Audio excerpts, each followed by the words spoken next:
9. Há muito tempo, num jardim muito, muito distante. Mesmo que encontrássemos outro Andy, não teríamos condição de desfrutá-lo perfeitamente nem de ficar lá para sempre. Henry Van Dyke Mac acompanhou Sarayu pela porta dos fundos do melhor modo que pôde, seguiu pelo caminho, passando pela aldeia de pinheiros.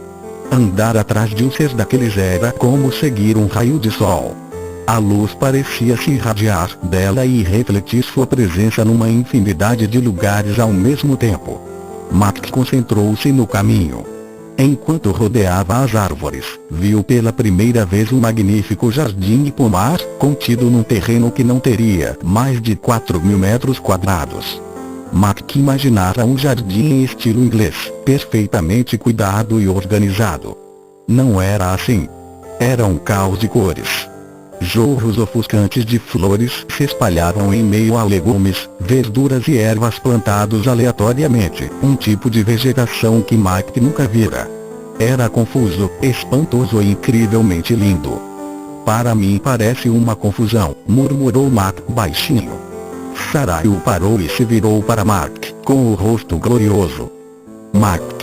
Obrigada. Que elogio maravilhoso. Ela olhou o jardim ao redor. É exatamente isso, uma confusão. Sarayu se aproximou de uma erva, arrancou alguns brotos e virou-se para Mac. Papai não estava brincando no café da manhã, disse, a voz parecendo mais música do que qualquer outra coisa. É melhor você mastigar essa erva por alguns minutos. Vai se contrapor ao movimento natural daquelas verduras que você comeu demais, se é que me entende. Mac deu um risinho enquanto aceitava e, com algum cuidado, começou a mastigar. Mas o gosto daquelas verduras era bom demais. Seu estômago havia começado a se revirar um pouco. O gosto da erva não era desagradável, uma sugestão de hortelã e alguns outros temperos que ele provavelmente já havia cheirado antes, mas que não podia identificar. Enquanto andavam, seu estômago foi se aplacando e ele relaxou.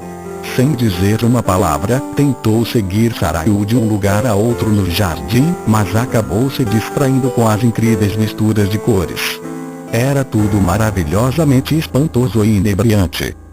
Sarayu parecia muito concentrada numa tarefa específica. Oscilava como um vento brincalhão e ele jamais sabia exatamente para onde ela estava soprando. Achava bastante difícil acompanhá-la. Ela se movia pelo jardim cortando várias flores e ervas e entregando para Mac carregar. O buquê improvisado ficou bastante grande, uma linda massa aromática diferente de qualquer coisa que ele já havia cheirado e tão forte que quase dava para sentir o gosto.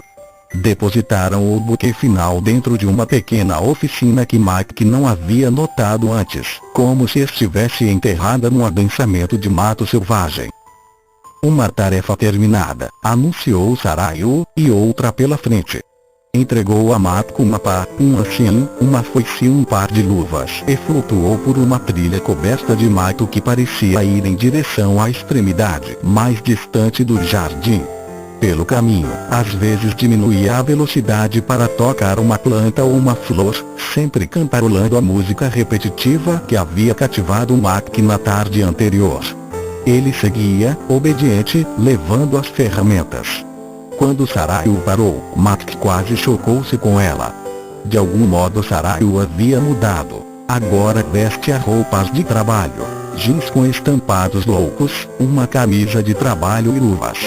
Estavam num local aberto, rodeado por pereiras e cerejeiras, no meio do qual havia uma cascata de arbustos com flores roxas e amarelas de tirar o fôlego. Mackenzie, ela apontou diretamente para um incrível trecho florido. Gostaria que você me ajudasse a limpar todo esse terreno.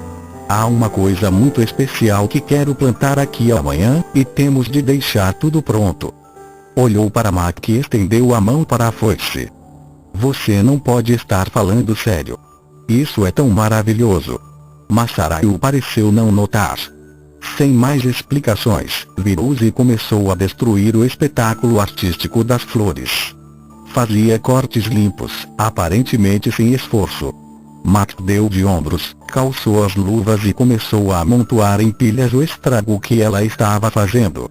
Lutava para acompanhar o ritmo.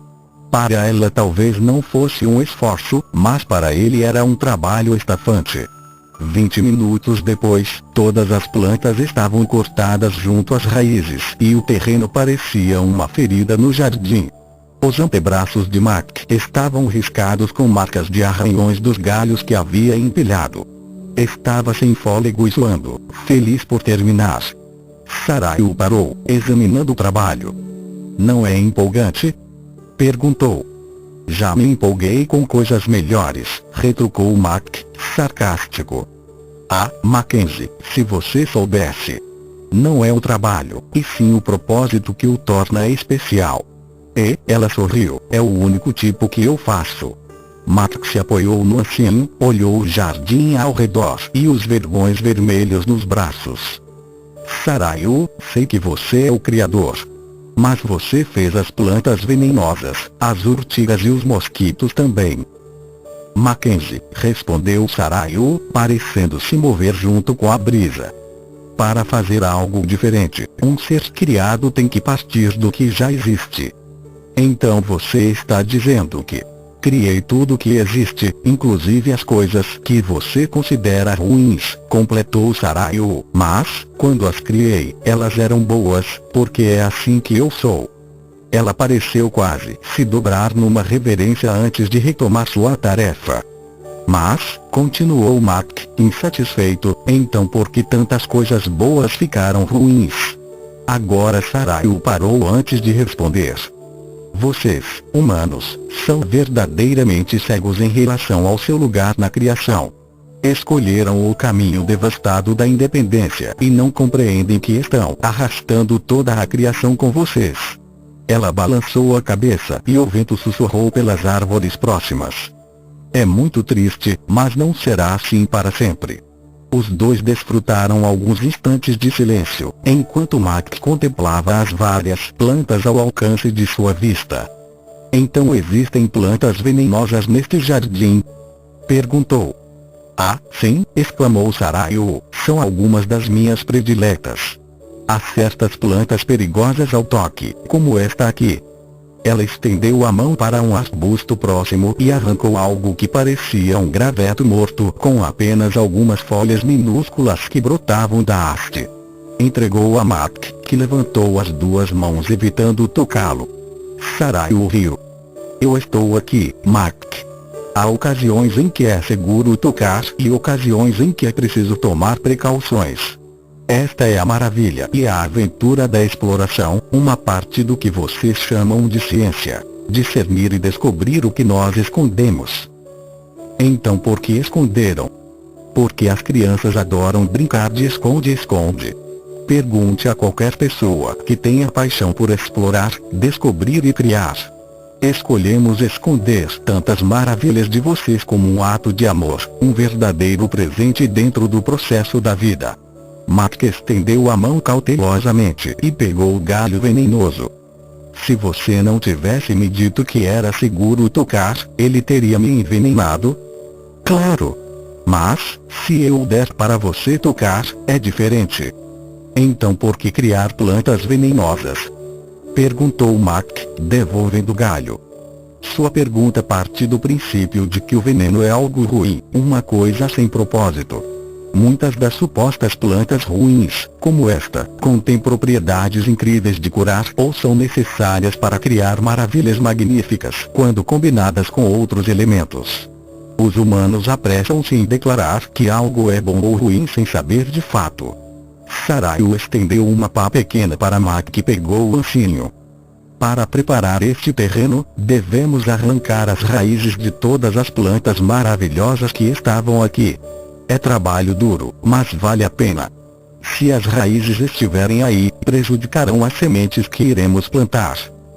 "Certo", grunhiu Mac, enquanto os dois se ajoelhavam no terreno recém-limpo.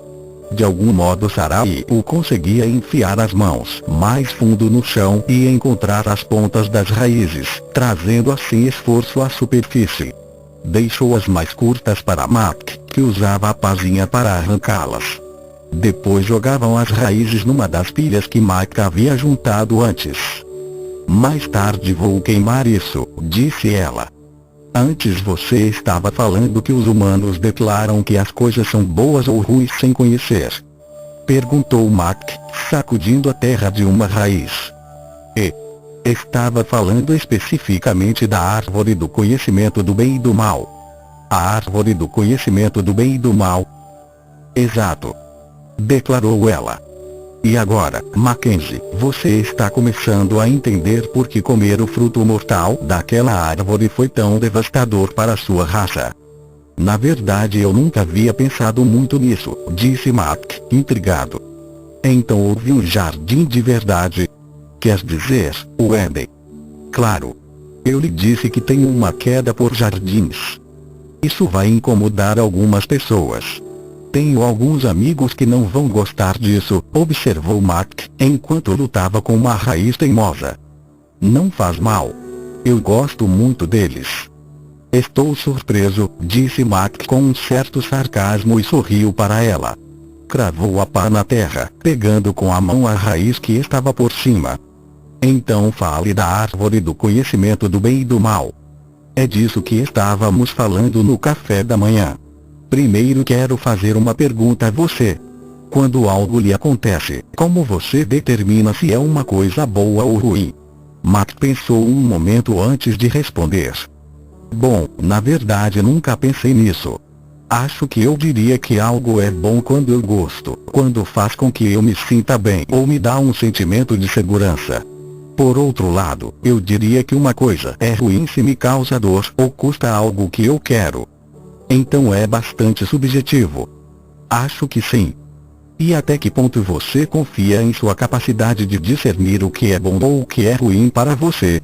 Para ser honesto, acho que tenho razão de ficar com raiva quando alguém ameaça o que eu considero bom, o que eu acho que mereço. Mas não sei realmente se existe algum fundamento lógico para decidir o que é bom ou ruim, a não ser o modo como algo ou alguém me afeta. Ele parou para descansar e recuperar o fôlego. Tudo parece relacionado comigo e com meus interesses, acho. E minha ficha também não é das melhores. Algumas coisas que eu inicialmente achava boas acabaram sendo terrivelmente destrutivas, e outras que eu achava ruins, bem, acabaram sendo. Ele hesitou antes de finalizar o pensamento, mas Sarai o interrompeu. Então é você que determina o que é bom e o que é ruim. Você se torna o juiz. E, para tornar as coisas ainda mais confusas, aquilo que você determina que é bom acaba mudando com o tempo e as circunstâncias. E, pior ainda, há bilhões de vocês, cada um determinando o que é bom e o que é ruim. Assim, quando o seu bom e o seu ruim se chocam com os do vizinho, seguem-se brigas, discussões e até guerras. As cores que se moviam dentro de Sarai estavam escurecendo enquanto ela falava, pretos e cinzas se misturando e sombreando os tons de arco-íris. E, se não há uma realidade do bem que seja absoluta, você perde qualquer base para avaliar. É apenas linguagem e podemos muito bem trocar a palavra bem pela palavra mal. Dá para perceber que isso pode ser um problema, concordou Mike. Um problema, disse Sarai quase com rispidez, enquanto se levantava e o encarava. Ela estava perturbada, mas Mike sabia que isso não era contra ele. De fato, a escolha de comer daquela árvore rasgou o universo, divorciando o espiritual do físico. Eles morreram expelindo no hálito de sua escolha o próprio hálito de Deus. Eu diria que isso é um problema. Na intensidade de sua fala, Sarai havia se alçado lentamente do chão. Mas agora, enquanto baixava ao solo, sua voz chegou mais nítida. Aquele foi um dia de grande tristeza. Nenhum dos dois falou durante quase 10 minutos enquanto trabalhavam. À medida que continuava arrancando raízes e jogando-as na pilha, a mente de Mike trabalhava para entender as implicações do que Sarai havia dito. Por fim ele rompeu o silêncio. Agora posso ver, confessou, que gastei a maior parte do meu tempo e da minha energia tentando adquirir o que eu achava que era bom, como a segurança financeira, a saúde, a aposentadoria, ou sei lá o que. e gastei uma quantidade gigantesca de energia e preocupação temendo que determinei que era mal. Mac deu um suspiro fundo. Quanta verdade há nisso! Disse Sarayu com gentileza. Lembre-se. Isso permite que vocês brinquem de Deus em sua independência. Por essa razão, uma parte de vocês prefere não me ver. E vocês não precisam de mim para criar sua lista do que é bom e ruim. Mas precisam de mim se tiverem qualquer desejo de parar com essa ânsia tão insana de independência. Então há algum modo de consertar? Você deve desistir de seu direito de decidir o que é bom e ruim e escolher viver apenas em mim. É um comprimido difícil de engolir. Para isso você deve me conhecer o bastante, a ponto de confiar em mim e aprender a se entregar à minha bondade inerente. Mac teve a impressão de que Sarayu se virou para ele. Mackenzie, o mal é uma palavra que usamos para descrever a ausência de Deus, assim como usamos a palavra escuridão para descrever a ausência de luz, ou morte para descrever a ausência de vida. Tanto o mal quanto a escuridão só podem ser entendidos em relação à luz e ao bem. Eles não têm existência real. Eu sou a luz e eu sou o bem. Sou o amor e não há escuridão em mim. A luz e o bem existem realmente. Assim, afastar-se de mim irá mergulhar você na escuridão. Declarar independência resultará no mal, porque, separado de mim, você só pode contar consigo mesmo. Isso é morte, porque você se separou de mim, que sou a vida. Uau! Exclamou Mac, sentando-se por um momento. Isso realmente ajuda. Mas também posso ver que abrir mão dos meus direitos de independência não será um processo fácil. Poderia significar que Sarayu interrompeu a frase dele outra vez. Que de alguma forma o bem pode ser a presença do câncer ou a perda de ganhos financeiros, ou mesmo de uma vida. Mas diga isso à pessoa com câncer ou ao pai cuja filha morreu, reagiu Mark, um pouco mais sarcasticamente do que havia pretendido. Ah, Mackenzie. Você acha que nós não pensamos neles? Cada um deles era o centro de outra história que não é contada. Mas, Mac podia sentir seu controle se esvaindo enquanto cravava a pá com força, Missy não tinha o direito de ser protegida. Não, Mac. Uma criança é protegida porque é amada e não porque tem o direito de ser protegida. Isso o fez parar. De algum modo, o que Sarayu acabara de dizer pareceu virar o mundo de cabeça para baixo e ele lutou para encontrar um ponto de apoio. Sem dúvida devia haver alguns direitos aos quais ele poderia legitimamente se agarrar. Mas os direitos são que os sobreviventes procuram para não terem de trabalhar os relacionamentos, interveio ela. Mas, se eu abrir mão, então começará a entender a maravilha e a aventura de viver em mim, interrompeu ela de novo. Mac estava ficando frustrado. Falou mais alto. Mas eu não tenho o direito de terminar uma frase sem ser interrompido? Não, não tem. Na realidade, não. Mas, enquanto você achar que tem, certamente ficará irritado quando alguém o interromper, mesmo que seja Deus. Ele ficou perplexo e se levantou, encarando-a, sem saber se tinha um ataque de fúria ou se ria. Sarayu sorriu para ele. Mackenzie, Jesus não se agarrou a nenhum direito. Tornou-se um servo por livre vontade e vive seu relacionamento com papai. Abriu mão de tudo, de modo que ao longo de sua vida independente, deixou uma porta aberta que permitiria a você viver suficientemente livre para abdicar de seus direitos. Nesse momento, papai desceu pelo caminho carregando 2 sacolas de papel. Sorria enquanto se aproximava. Bem, pelo que vejo, vocês dois estão tendo uma conversa. Ela piscou para Mac. A melhor! Exclamou Sarayu, e adivinhe só. Ele disse que nosso jardim era uma confusão. Não é perfeito. As duas deram um largo sorriso para Mac, que ainda não tinha certeza absoluta de que não estavam brincando com ele. Sua raiva começou a diminuir, mas ainda podia sentir o rosto ardendo. As duas pareceram não notar. Sarayu estendeu a mão e deu um beijo no rosto de papai. Como sempre, sua noção de tempo é perfeita. Tudo o que eu precisava que Mac fizesse aqui está terminado. Virou-se para ele. Mackenzie, você é um deleite. Obrigada por seu trabalho duro. Na verdade, não fiz grande coisa, ele respondeu em tom de desculpa. Quero dizer, olhe essa bagunça. Seu olhar passou pelo jardim que os rodeava.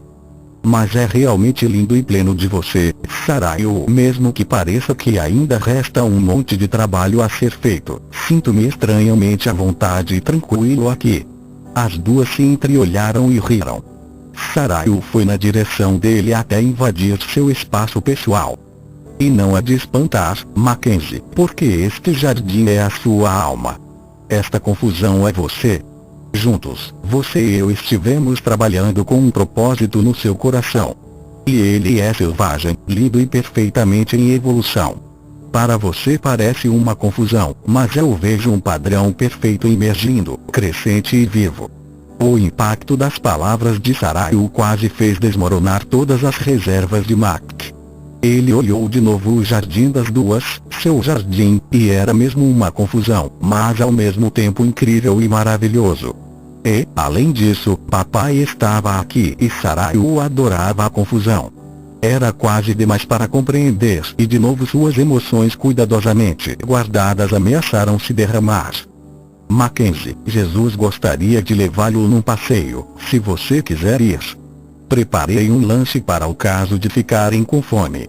Deixe-o livre até a hora do chá. Enquanto se virava para pegar as sacolas do lanche, Mac sentiu Saraiu passar, beijando seu rosto, mas não a viu ir embora. Sentiu que podia vê-la avançar, como se fosse o vento, as plantas se dobrando, uma de cada vez, parecendo cultuá-la. Quando se virou de volta, papai também havia sumido e por isso foi na direção da carpintaria para ver se conseguia encontrar Jesus. Parecia que os dois tinham um compromisso.